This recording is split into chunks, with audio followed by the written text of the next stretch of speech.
உங்களுக்கு குங்குமக்காரின்னு பேர் இருக்குது. மாரியம்மன் அப்படின்னு எடுக்கும்போது பார்த்திங்கன்னா முத்து மாரியம்மன், சமயபார மாரியம்மன், அங்காள பரமேஸ்வரி, இவங்க எல்லாரோட லிங்க்கும் அக்கா தங்கச்சிகளாக ஒரு லிங்க் வரும். எல்லாருமே ஒரே சக்தி பீடமாக இருப்பாங்க.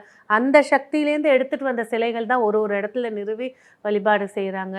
ஸோ இந்த மாரியம்மன் எடுக்கும்போது பார்த்திங்கனாக்கா முழுக்க முழுக்க உடல் ஆரோக்கியத்தை தீர்த்து வைக்கக்கூடிய ஒரு ஆலயம் தான் அந்த இடம். சமயபுரம் மாரியம்மன் சொல்லும்போது ஒரு சின்ன பிள்ளை தான் அங்கே வந்து 12 வயது கன்னி தெய்வம் தான் வந்துட்டு அந்த சமயபுரம் மாரியம்மன் அப்படின்னு சொல்லுவாங்க. பார்த்தா வந்து இப்போ எல்லாருக்குமே அம்மா சமயபுரம் மாரியம்மன். சமயபுரம் மாரியம்மன் கோவிலோட ஸ்பெஷல் அப்படின்னு சொன்னால் என்ன சொல்வீங்க? ஸ்பெஷல் அப்படிங்கிறது நோய் தீர்க்கக்கூடிய ஒரு ஸ்தலம்.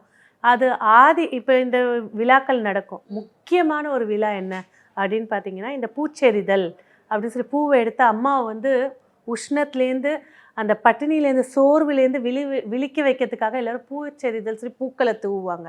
அதுக்கு 2வது விஷயம், ஸ்ரீரங்கத்துலேருந்து தங்கச்சிக்கு சீர் அனுப்புவார்.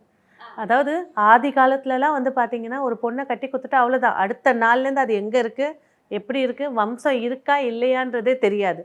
ஆனால் அப்போவும் அந்த ஒரு விஷயத்தை மாற்றணுன்னே அண்ணங்காரங்க சீர் கொடுத்து அனுப்புவாங்க. அந்த சீர் கொடுக்கும்போது தான் பிறந்த வீடு இருக்குது அப்படிங்கிற ஒரு தைரியமே அந்த பெண்ணுக்கு வரும். அதே போல் இன்றைக்கும் ஸ்ரீரங்கத்தில் அம்பாள் பட்டினி விரதம் இருக்கும்போது எல்லா வகை பலன், கனிகள், நகைகள், புடவைங்க எல்லாம் ஸ்ரீரங்கத்துலேருந்து சீர் வரும் அம்பாளுக்கு. அம்பாளோட முகம் அன்னைக்கு அவ்வளோ பிரகாசமாக பௌர்ணமி மாதிரி இருக்குமா. ரகங்கள் பலவிதம், ஒவ்வொன்றும் உலகத்தரம். தமிழக உற்பத்தியில் உங்கள் அனுஜ் டைல்ஸ்.